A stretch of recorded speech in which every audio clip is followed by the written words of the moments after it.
Halo semuanya, selamat pagi dan salam kenal. Mohon izin, saya hendak memperkenalkan diri. Nama saya adalah Anton Sutandio dan saat ini saya dipercaya menjabat Dekan di Fakultas Bahasa dan Budaya Universitas Kristen Maranatha. Dan dalam kesempatan ini, saya hendak mengucapkan terima kasih buat kesempatan yang telah diberikan kepada saya untuk membagikan atau sharing sedikit mengenai bagaimana cara menulis skrip atau naskah film inspiratif atau bagaimana secara sederhana dan singkat cara untuk membuat naskah yang baik.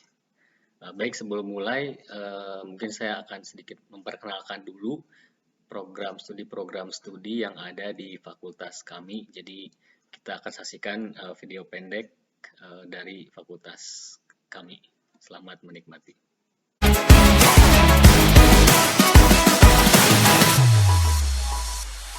Mastering English language is a must in the fast-changing world, but is it enough? Creativity has become important factors in many industries.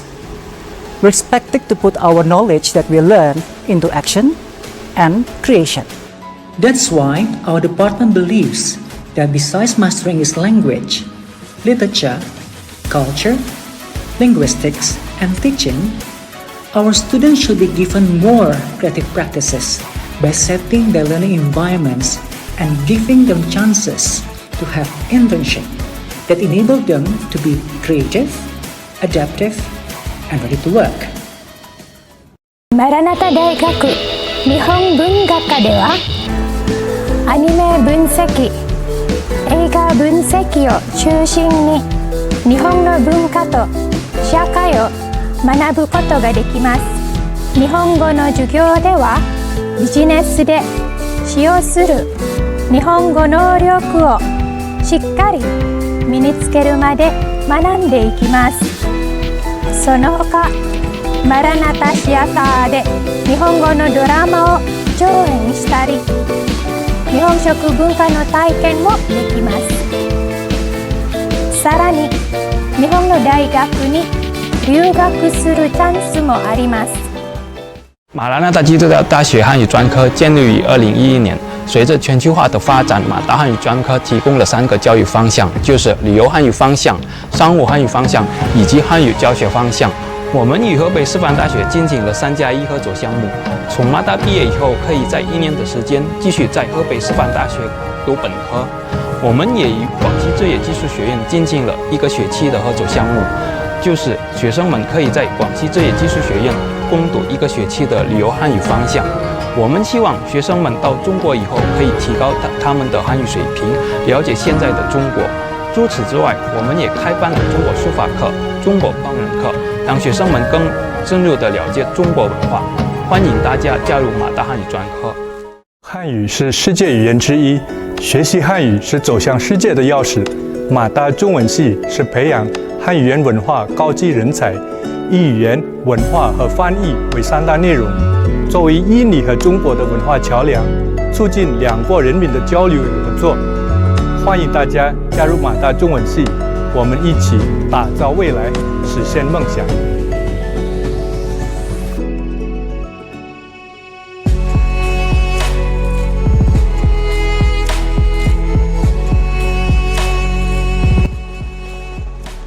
Faculty of Languages and Cultures 言語文化学部语言与文化学院 Fakultas Bahasa dan Budaya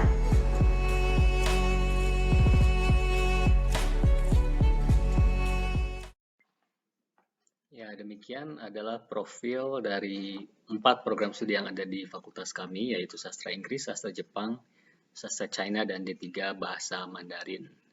Dan baik, sekarang kita akan masuk ke dalam topik utama. Jadi saya akan izin untuk share presentasi dari topik ini. Dan sebelumnya mohon maaf karena saya tidak bisa hadir secara live karena ada kegiatan yang sama di jam yang sama pula.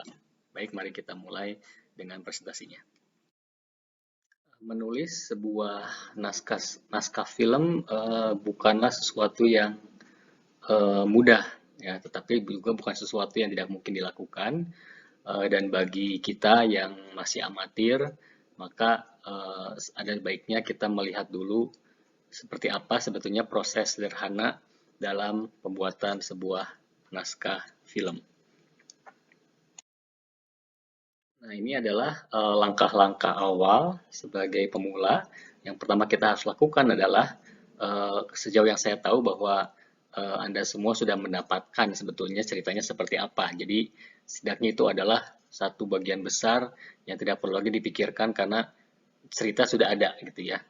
Tinggal naskahnya yang belum. Jadi langkah pertama dalam konteks kondisi seperti ini adalah untuk memasukkan naskah atau cerita yang sudah didapatkan itu ke dalam kerangka plot yang terdiri dari perkenalan. Jadi dalam tahap ini Anda diminta untuk menyusun garis besar, misalnya latarnya di mana, lokasinya. Jadi kalau mau syuting mau di mana, kemudian karakter protagonisnya siapa yang akan dijadikan tokoh utama. Kemudian kurang lebih setelah dapat cerita dari mereka, konflik apa saja yang pernah mereka lalui, nah itu dicatat satu persatu. Misalnya ada seorang remaja pria sedang berjuang menyesuaikan diri di sekolahnya, sementara di rumah dia harus menghadapi ayahnya yang suka mabuk. Nah, ini adalah premis cerita gitu ya, bagaimana dia menghadapi tantangan dalam hidupnya.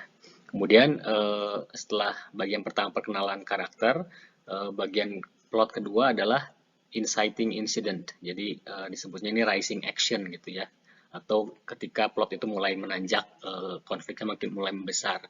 Ini termasuk di dalamnya peristiwa-peristiwa yang mengubah babak kehidupan sang protagonis. Contohnya si anak tadi berjumpa tetangga barunya yang kebetulan kakak kelasnya. Jadi misalnya dalam cerita yang Anda sudah dapatkan, ada misalnya setelah kita memperkenalkan dengan si tokoh ini, kemudian tokoh tersebut bertemu dengan orang lain yang mungkin mengubah hidupnya atau yang membuatnya berubah dan seterusnya.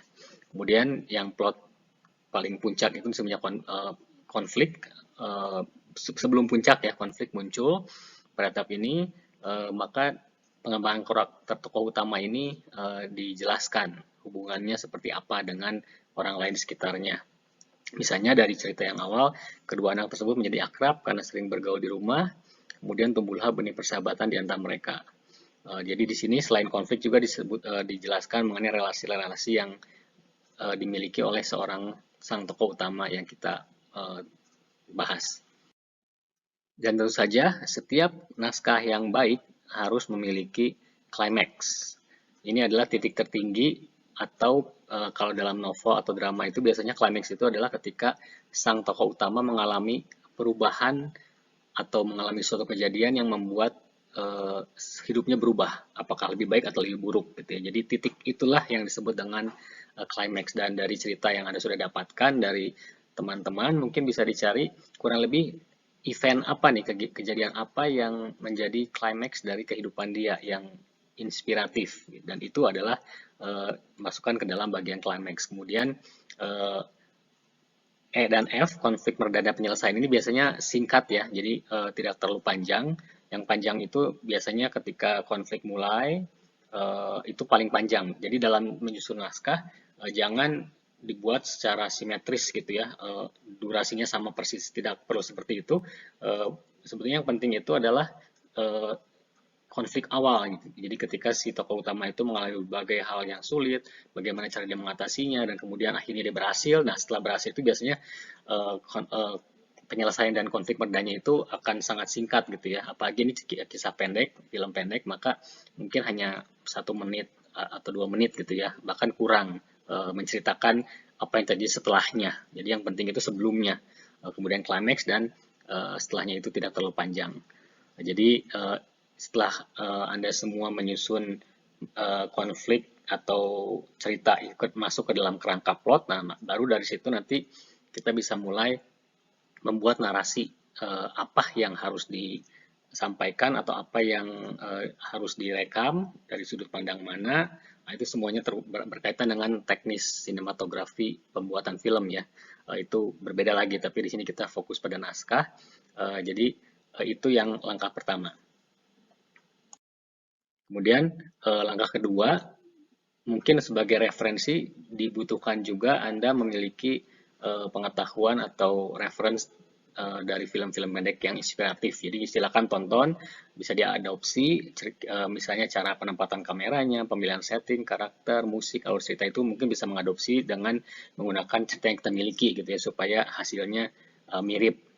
Kemudian setelah selesai menonton misalnya beberapa contoh, barulah kita bikin draft narasi dari cerita yang kita dapatkan.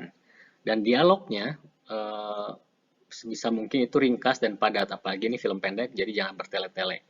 Jadi cukup padat, singkat, to the point, dan juga usahakan untuk flow-nya itu terdengar enak gitu ya. Jadi jangan sampai menggunakan kalimat yang terlalu baku. Gunakanlah colloquial language atau bahasa sehari-hari. Dan bentuk narasi ini juga dalam film pendek biasanya ada beberapa pilihan ya. Ada kombinasi antara action doang tanpa ada dialog, kemudian ada dialognya dan juga ada narator, kombinasi itu, atau ada yang satu film pendek itu hanya narator saja gitu ya, jadi tidak ada dialog di antara karakternya, tapi hanya seorang narator menarasikan kisah. Atau ada juga yang film sama sekali tidak ada dialognya, hanya cerita mengenai gambar-gambar saja gitu. Dan tiga-tiganya itu masih dimungkinkan ya, antara kombinasi atau narator saja atau ada dialog si karakter yang di filmnya. Itu adalah terserah dari pembuat film ya, imajinasi seperti apa dan apa yang paling efisien dalam menyampaikan pesan. Jadi apakah perlu narator atau apakah si karakternya perlu berdialog dengan karakter lain atau sama sekali tidak perlu dialog, nah itu bisa menjadi opsi. Dan juga ketika kerangka plot sudah selesai, kita tidak perlu harus mengikuti alur waktu secara kronologis gitu ya, dari awal sampai akhir. Tidak perlu, kita bisa bereksperimen dengan struktur dan waktu jika memungkinkan. Jadi misalnya ada flashback, misalnya dimulai dari ketika dia sukses, kemudian dia mengingat masa lalunya, kemudian flashback ke masa lalunya, dan seterusnya. Jadi waktu itu struktur tidak harus kronologis. Untuk membuat suatu cerita menarik itu bisa dibuat dengan gaya flashback atau flash forward gitu ya, atau loncat ke depan nanti balik lagi waktunya ke saat ini, terus mundur ke belakang dan balik lagi ke depan. Itu sangat dimungkinkan asal tidak merusak surprise gitu ya, atau hal yang ingin disampaikan lebih penting. Kemudian setelah naskah atau dialog itu terbentuk secara kasar misalnya ya, rapikanlah draft dan uji cobakan dengan membacanya seakan-akan sedang syuting. Jadi bacalah keras-keras itu, jangan dalam hati, tapi baca, karena ketika dibaca dan kita dengar, maka berbeda ketika kita hanya membaca dalam hati. Ketika sudah didengarkan, sudah dibacakan secara lantang, maka akan terlihat jika kalimat atau naskahnya itu awkward atau aneh gitu ya. Jadi kita bisa perbaiki dan usahakan membacanya itu dengan rekan lawan main atau siapapun, sehingga kita bisa melihat apakah dialognya itu masuk akal atau kayaknya aneh ya, ini kok responnya seperti ini gitu. Jadi setiap dialog itu harus ada alasan mengapa diucapkan. Jadi jangan membuat dialog yang sia-sia gitu ya. Usahakan setiap dialog atau kata-kata yang ada itu benar-benar berkontribusi terhadap pesan yang disampaikan. Jadi jangan ada kata-kata yang sia-sia dimasukkan tanpa ada arti apapun, tanpa membantu pemahaman apapun penonton terhadap karakter tersebut gitu ya. Jadi hindarkan dialog yang seperti itu. Kemudian juga setelah selesai bisa juga minta pendapat pada orang lain, silakan orang lain baca. Mungkin dengan adanya kepala yang baru kita bisa mendapatkan ide yang baru juga. Dan setelah selesai semua, maka barulah kita mencari judul yang tepat dan menarik. Jadi biasanya judul itu tidak perlu harus di awal ada ya. Biasanya kita bikin film, kemudian bikin naskah, setelah selesai baru di akhirnya itu oke, setelah kita selesai semua ini cocoknya judulnya apa ya gitu. Karena kalau judul di depan itu biasanya nanti akan berganti lagi, jadi lebih baik judul sih nanti saja gitu terakhir ya. Setelah naskah selesai dan setelah siap untuk pengambilan gambar.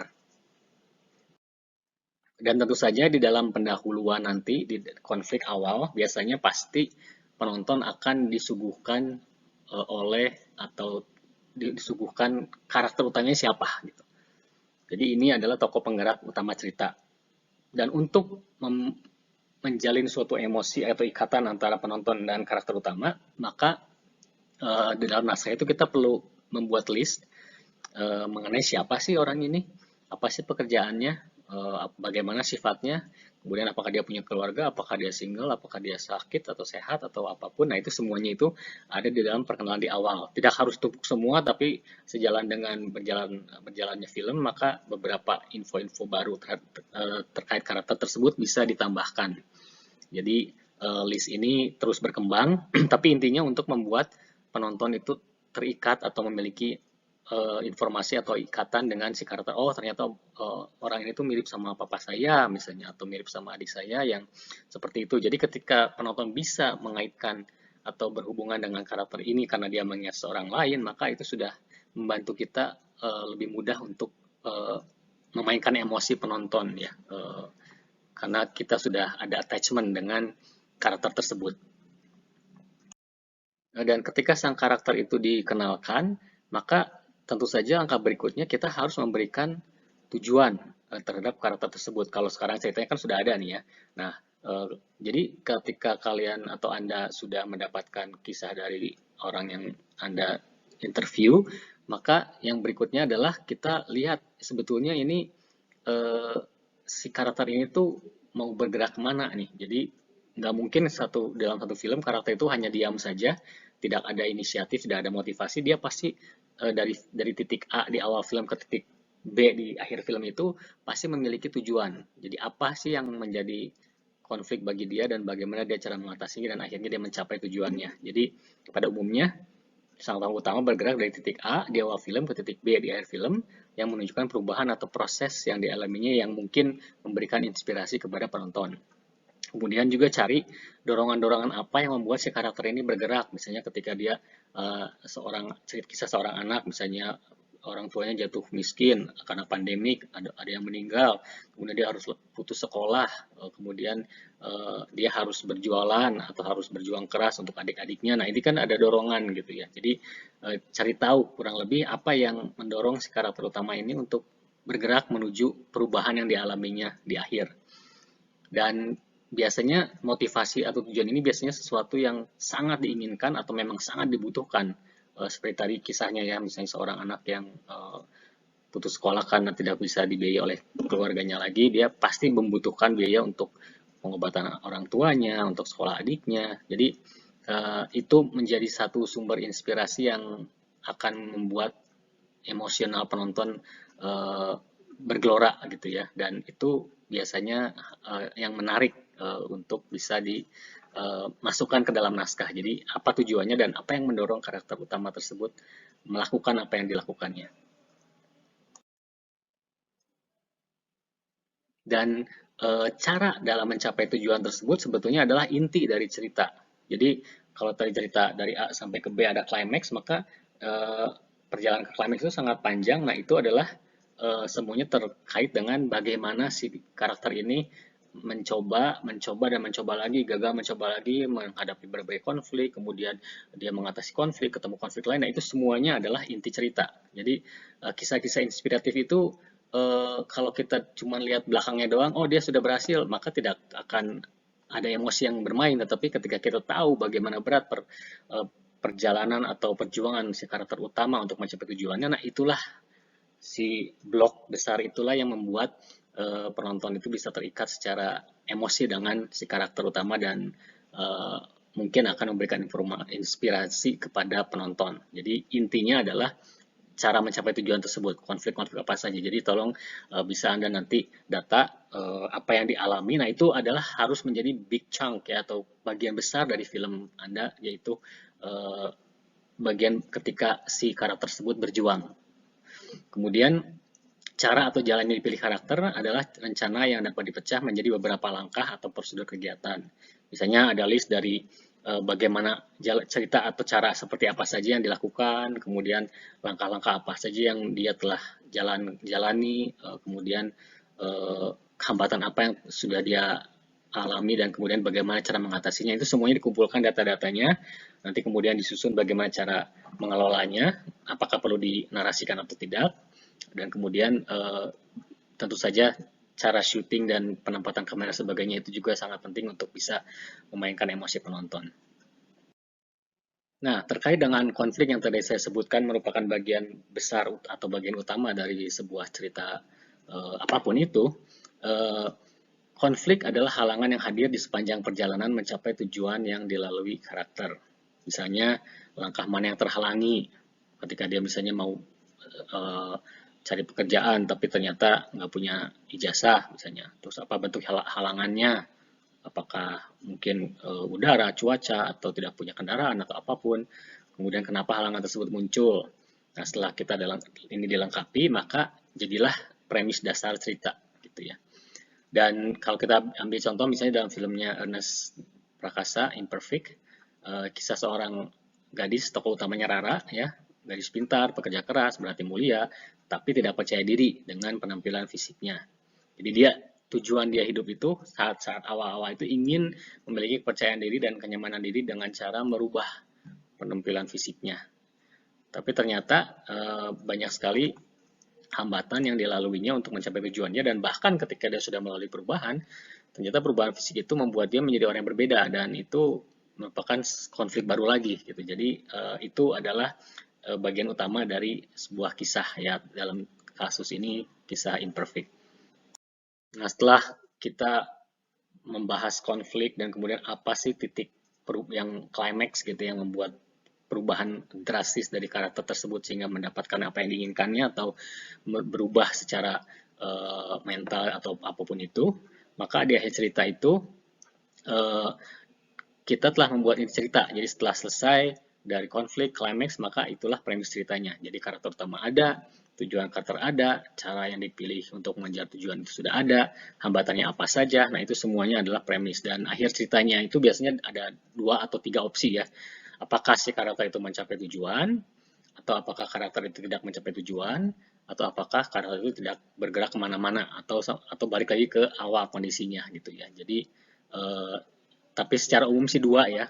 Kalau kita lihat dari kisah-kisah inspiratif itu kan pasti ada perubahan, apakah itu perubahan yang menyakitkan tetapi ternyata memberikan berkat, atau perubahan yang menyenangkan tetapi ternyata tidak membawa kebahagiaan bagi karakter tersebut. Nah, ini bisa Anda terjemahkan dalam atau dari cerita-cerita yang Anda dapatkan, kurang lebih akhirnya seperti apa. Dan dalam membuat naskah, kita tentu saja harus memiliki argumen cerita. Argumen cerita ini adalah apa yang ingin kita sampaikan pada penonton melalui cerita tersebut gitu. Jadi seperti moral lesson-nya lah gitu. Jadi kunci sebuah argumen itu tentu saja ada awal cerita, pendahuluan, siapa dia, bagaimana hubungan dia, pekerjaan apa, dan seterusnya. Kemudian akhir ceritanya seperti apa, kemudian penyebab utama tercapainya akhir apa gitu ya.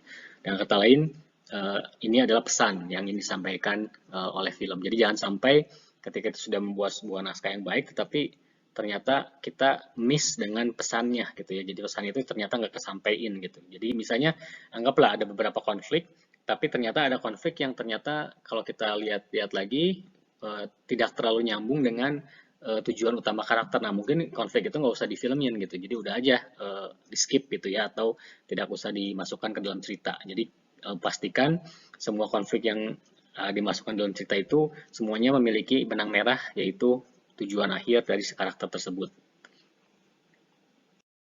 Dan dalam memberikan informasi terkait karakter utama, maka kita harus bisa memunculkan suatu rutinitas yang dilakukan oleh karakter utamanya supaya ada familiarity gitu ya dari penonton terhadap karakter tersebut gitu. Jadi apa misalnya karakter khasnya di dunia, seperti apa dia tinggal, apakah dia orang kaya, orang miskin, peran dia di masyarakat, apakah dia sifatnya introvert atau extrovert, kemudian apa yang membedakan dengan orang lain. Jadi pokoknya rutinitas ini sebetulnya bagian dari pendahuluan ketika kita ingin memperkenalkan karakter utamanya, sehingga kita kenal dengan karakter tersebut dan merasa bahwa ya ini karakter yang sangat realistis dan saya pernah ketemu orang seperti dia gitu. Dan itu akan membantu untuk bisa lebih memberikan pesan kepada penonton ya ketika ada ikatan batin dengan karakter tersebut. Dan di akhir cerita biasanya kita sebut resolusi, ada klimaks yang berkelanjutan dan kerap terasa berisi klimaks yang berkelanjutan dan kerap terasa sebagai sebuah perlombaan dengan waktu yang terbatas, diakhiri dengan sebuah resolusi yang menandakan tercapainya kestabilan baru. Jadi mungkin dalam film itu resolusinya itu misalnya keluarga mereka menjadi kembali bahagia, menjadi sukses, ya mungkin hanya cuman ada scene di mana keluarganya itu semuanya sedang senyum di ruang keluarga, kemudian ketika sedang makan malam, kemudian ngobrol ceria, berpelukan dan seterusnya. Jadi menggambarkan suatu perubahan yang dialami oleh karakter di awal yang mungkin gagal atau mengalami hambatan, tapi di akhir yang dia berhasil. Jadi pendek saja, tidak perlu ada dialog biasanya, dari resolusi itu cuma menggambarkan saja scene kebahagiaan atau kondisi yang dihadapi saat ini seperti apa gitu ya. Tentu saja kalau ini suatu yang happy ending, maka senyum dan sebagainya itu sangat penting untuk dimunculkan dan diiringi oleh lagu-lagu yang melankolis misalnya, itu akan membantu membuat suatu revelation atau kenyamanan buat penonton di akhir cerita gitu ya. Akhirnya semuanya berhasil gitu, dan penonton pun senang, bahagia, ikut menangis dan seterusnya. Jadi tadi adalah terkait dengan naskah. Nah sekarang mungkin lebih spesifik kepada teknisnya seperti apa gitu ya. Jadi naskah film ini secara definisi merupakan sebuah tulisan yang berisi huruf, kata, kalimat, dan merupakan media komunikasi berbasis kalimat atau bahasa verbal. Dan informasi, kalau kita bikin naskah hard copy-nya ya, pasti ada informasi visualnya, gambar yang terdapat pada layar kaca, kemudian informasi grafis, gambar yang bisa dibaca, misalnya dalam film nanti ada kalender atau ada karakternya baca koran, kemudian korannya di-shoot, nah itu kan ada tulisannya, itu adalah informasi grafis. Kemudian suara diegetik itu suara yang mengiringi gambar pada layar, misalnya ketika si karakter utama itu sedang baca koran, ada suara telepon, nah telepon itu yang didengar oleh si karakter itu adalah suara diegetik. Sedangkan suara non-diegetik itu sebaliknya, suara yang sumbernya tidak terlihat pada layar, contohnya soundtrack. Jadi ketika ada soundtrack film kan, si karakter di film kan nggak dengar kan, hanya kita saja yang dengar suara musik, tapi karakternya kan nggak. Nah itu adalah suara non-diegetik. Jadi non-diegetik itu suara yang tidak merupakan bagian dari dunia si karakter tersebut. Yang tidak didengar oleh karakter tersebut itu suara non-diegetik. Tapi semua suara yang didengar oleh karakter tersebut dan oleh kita, itu adalah suara diegetik.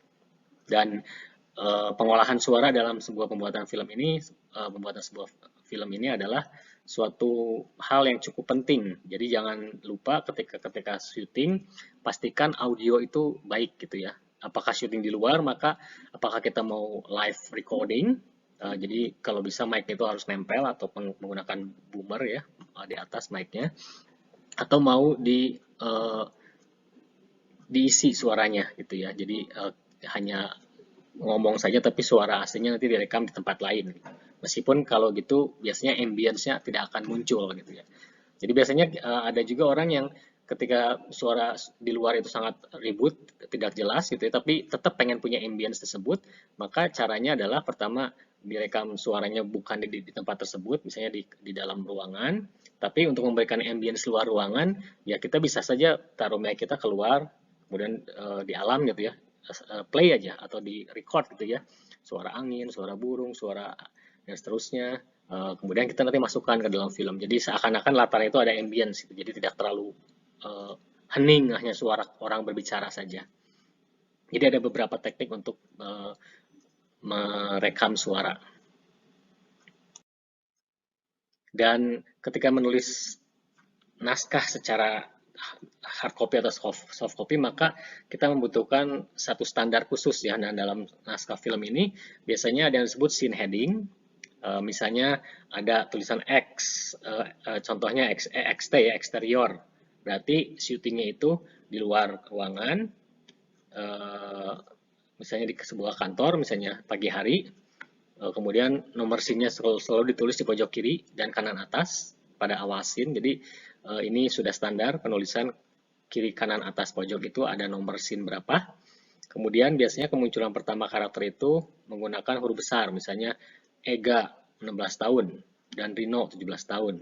Ega berlari ke arah Rino. Nah itu adalah tindakan atau naskah yang memberikan informasi pada pemain untuk mengetahui saya harus kemana gitu ya. Kemudian nama karakter biasanya huruf besar di tengah. Dan dialog itu apa yang diucapkan karakter. Action itu adalah deskripsi naratif tentang kejadian dalam adegan. Dan nomor halaman naskah biasanya ditulis di pojok kanan atas naskah. Contohnya seperti ini. Jadi ini yang tadi disebut di awal ya, komponen utamanya. Int berarti interior ya, ruang tamu rumah Arman. Strip malam. Oh, jadi ini kita tahu kita sekarang syuting di rumah. Kita syuting di dalam ruangan, sebuah ruang tamu, dan kapan? Malam hari. Kemudian ini adalah action. Selalu huruf besar ya, Arman.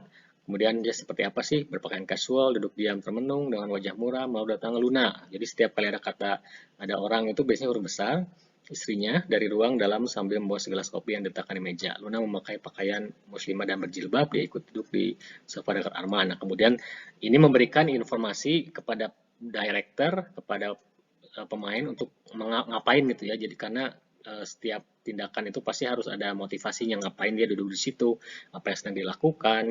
Dan di sini berarti kita bisa asumsikan mereka sedang sore hari, malam hari sedang duduk dan sedang ada konflik gitu ya, atau ada suatu hal yang mengganggu si karakter Arman ini. Dan Luna di sini ketika dia dialog maka selalu di tengah ditaruhnya Luna. Kemudian dalam tanda kurung ini adalah action, berarti dia harus pelan-pelan mengatakannya gitu. Dialog itu harus pelan-pelan. Jadi sebagai seorang penulis naskah, kita sebisa mungkin memberikan informasi yang cukup buat pemain dan juga sutradara supaya tahu kemana si pemain ini harus bergerak, apa yang dilakukan pemain itu, apakah saya harus bicara keras atau pelan dan seterusnya. Itu semuanya di bawah nama karakter menggunakan tanda kurung dan disebutkan apa yang dilakukan. Kemudian baru dialognya. Bang, apakah aku harus ke rumah ibu? Kemudian di sini juga ada action ya. Jadi Arman itu berarti harus menoleh ke arah si Luna. Kemudian Arman dalam tanda kurung kesal. Kita bisa tahu bahwa dia itu harus kesal kesannya gitu. Jadi nggak cuma menoleh biasa, tapi mungkin menoleh dengan kesal. Kemudian karena kesal berarti pasti kamu di sini harus ucapannya itu lebih keras gitu ya. Kamu bilang ke ibu kalau lusa kita akan diusir dari rumah ini karena belum bayar kontrakan selama 3 bulan. Nah, jadi dari dua kalimat ini kita sudah bisa lihat bahwa keluarga ini sedang menghadapi masalah, yaitu masalah keuangan, dan mereka sedang tidak memiliki uang untuk membayar kontrakannya. Dan kita tahu bahwa mereka masih punya ibu dan hubungannya dengan ibunya dekat, dan mereka tidak merasa malu kalau ibunya tahu bahwa mereka harus keluar rumah gara-gara ini. Jadi dari cuma 2 dialog ini kita bisa tahu banyak gitu ya. Oh, mereka seorang muslim, mereka mungkin ruang tamunya itu kecil dan juga peminum kopi dan seterusnya. Jadi hanya dengan 2 dialog ini, dengan tambahan ini, banyak sekali informasi yang kita dapatkan gitu ya. Bagaimana hubungan Luna dan Arman, hubungan Arman dan keluarganya dan seterusnya. Ini adalah contoh. Jadi ketika nanti Anda menulis naskah, pastikan standarnya seperti ini gitu ya. Jadi sudah tahu semua apa yang harus dilakukan dan seperti apa sih yang harus dibaca dan seterusnya. Dan terkait musik atau audio, jika sebuah film itu pasti kan memerlukan musik atau audio, soundtrack dan sebagainya ya, dan itu sangat membantu memainkan emosi penonton. Jadi kalau bayangkan film tanpa suara itu atau tanpa musik itu akan sangat tidak menarik gitu. Tapi ada tipsnya bahwa jika video yang Anda akan bikin itu diunggah ke platform digital seperti YouTube dan yang lainnya, maka pastikan lagu atau musik yang digunakan itu adalah yang no copyrighted atau yang royalty free music atau video. Karena jika kita menggunakan musik yang copyrighted, yang pakai royalty, dan kita unggah ke YouTube, maka kalau ketahuan pasti video kita itu akan ditarik, di take down gitu ya. Jadi nggak bisa muncul karena sudah melanggar, violating copyright. Jadi kita tidak mau melanggar hukum. Jadi gunakanlah lagu atau musik yang royalty free. Jadi bisa dicari di internet. Memang ada yang berbayar, ada yang gratis. Tapi pokoknya kalau yang no royalty berarti silakan pakai bebas gitu ya. Tidak perlu izin. Ini tidak berlaku kalau videonya itu untuk kalangan terbatas dan tidak diunggah kemana-mana gitu ya. Itu mungkin aman. Karena takutnya kan kita dituntut karena melanggar copywriting menggunakan musik tanpa izin dari si pemiliknya. Jadi hati-hati dalam memasukkan musik atau audio, jangan asal comot masukin. kecuali kalau memang videonya itu tidak diunggah di mana-mana gitu ya, hanya untuk penonton terbatas. Jadi sebagai penutup, skenario atau sebuah skenario yang menarik bagi penonton adalah skenario yang terkait dengan human passions atau emosi. Apakah itu cinta, benci, ambisi, amarah, kesedihan, kesenangan, kebahagiaan, dan seterusnya. Itu adalah inti dari cerita-cerita inspiratif. Selalu bermain-main dengan human passions. Itulah sebabnya saya ambil contoh kisah-kisah lawas dari Shakespeare yang di abad 17 lalu menulis drama-dramanya, tapi hingga hari ini dapat masih dinikmati karena drama-dramanya mengangkat hal-hal universal terkait human passion, sehingga bisa dinikmati oleh siapa saja, di mana saja, kapan saja, tetap hidup, tetap bisa menggerakkan emosi kita. Kenapa ya? Karena itu ada nilai-nilai universal yang dikandung di dalam drama-dramanya. Jadi naskah yang inspiratif adalah jika naskah tersebut bisa memainkan emosi penonton yang pada akhirnya membuat penonton belajar sesuatu dari film tersebut. Dan mungkin sebagai penutup ya, saya juga akan tampilkan sebuah video yang kemarin dibuat dalam rangka ulang tahun Dies Natalis terkait dengan integritas. Jadi ini adalah kolaborasi antara mahasiswa-mahasiswa di sastra Inggris dengan saya juga, dan ini salah satu contoh bagaimana struktur dan waktu itu bisa diganti-ganti, kemudian kita bisa belajar juga cara dialog dan musik, bagaimana membangun klimaks sampai titik klimaks dan seterusnya. Jadi kita saksikan saja, semoga bisa menjadi inspirasi. Saya ucapkan terima kasih untuk waktu dan kesediaannya untuk mendengarkan sedikit paparan dari saya. Semoga Anda semua sukses dalam membuat video yang bisa menjadi inspirasi bagi banyak orang. Tuhan memberkati.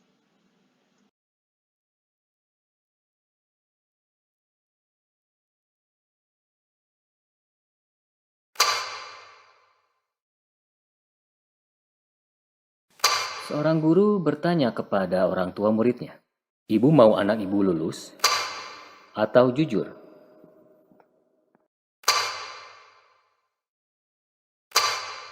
Guys, tadi gue skip kelas. Tugasnya apa, guys? Ingat tugas sampai karakter setting diketik A4 paper time 1912 lagi 333 naik space 1,5 minimal 20 halaman. Jangan lupa setiap jawaban harus ada referensi dari 5 tahun terakhir jurnal terakreditasi atau jurnal Scopus. Deadline-nya Kamis ini ya, bukan minggu depan. Kumpulkan di jam 12. Seriusan? Kamis ini? Bukannya Kamis depan? Iya, Kamis ini. 3 hari lagi. Emang lu semua udah pada beres baca Hamlet? Ya pasti, cepet banget. Nggak usah belajar, lihat ini aja. Ini kan blog, jadi kalau kita copy paste nggak bakal kelihatan. Wah, masa sih? Iya, bener. cobain. Bener. Bintangin kalian dong. Bintangin. Nih, gua kirim. Sekarang. Gua kirim di grup. Udah masuk belum? Coba cek. Oh, udah masuk. Udah.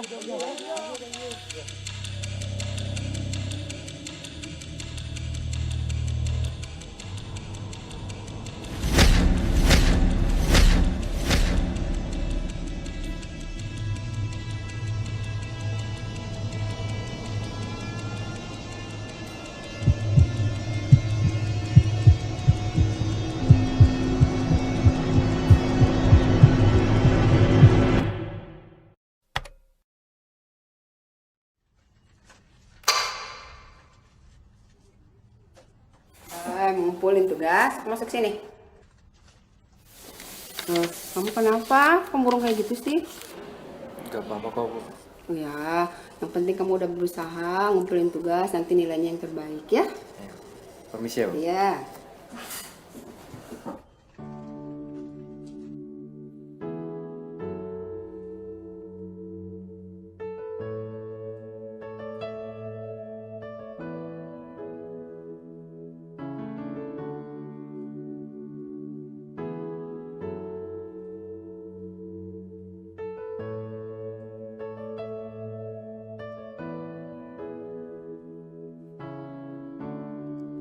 Tiba saat dewasa,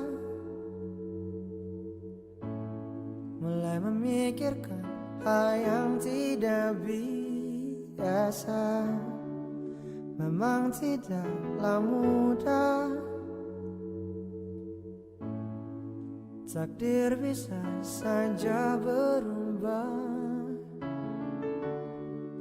Hati telah berkata, tapi terasa tak ada artinya. Namun semua berubah saat kau ada. Hujan membasahi, kan datang pelangi. Oh, seperti dirimu kan datang padaku, hapus air mataku di saat akan runtuh semua yang ku bangun.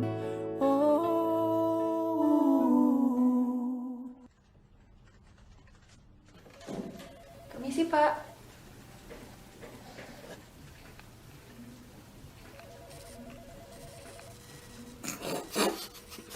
Iya, masuk.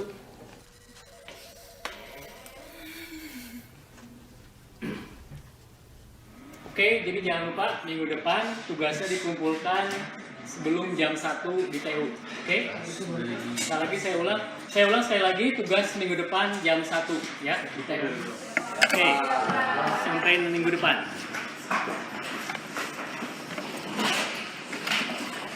Son, sebentar. Ini paper kamu. Loh, Pak, kok cuma saya yang bagian yang lain?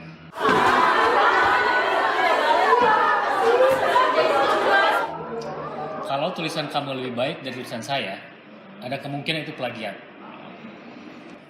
Gak apa-apa aja juga ya. Yang penting usaha sendiri kan? Iya, Pak. Terus.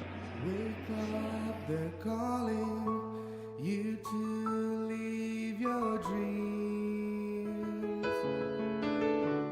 Eyes closed, keep dreaming. Live so that when your children think of fairness, caring, and integrity, they think of